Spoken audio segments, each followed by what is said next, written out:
Everyone, তো দেখো ready হয়ে গেছি।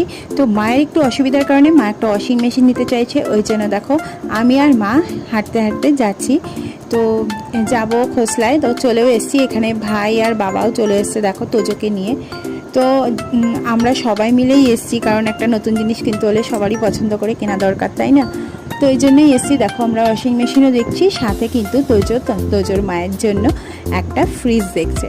তো সব কিছুই দেখা হলো, ফাইনালিও করা হলো যে কোন ওয়াশিং মেশিনটা নেব। টাকা দেওয়ার সময় ওরা বললো একটু ড্যামেজ আছে, তাই সেই কারণে মন খারাপ করে চলে এলাম অয়ন আইসক্রিমের স্টলে।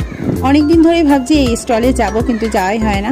হাবড়াতে মনে হয় স্টল বসার সাথে সাথে সবাই এসে আইসক্রিম খাওয়াও হয়ে গেছে, আমিও খেয়েছিলাম, বাট এখানে আর আসা হয়নি। তো আমরা এই ফ্লেভারটা নিয়েছি, আর তোজো কিন্তু নিয়েছিল ওয়াটারমেলন ফ্লেভার। তো আইসক্রিম খেয়ে তারপরে আমরা হেঁটে গেলাম বাড়ির দিকে, আর মা আর ভাই কিন্তু আগেই বাড়িতে চলে গেছে। সন্ধেবেলায় এই রাস্তাটা কি সুন্দর লাগছে, তাই না? তো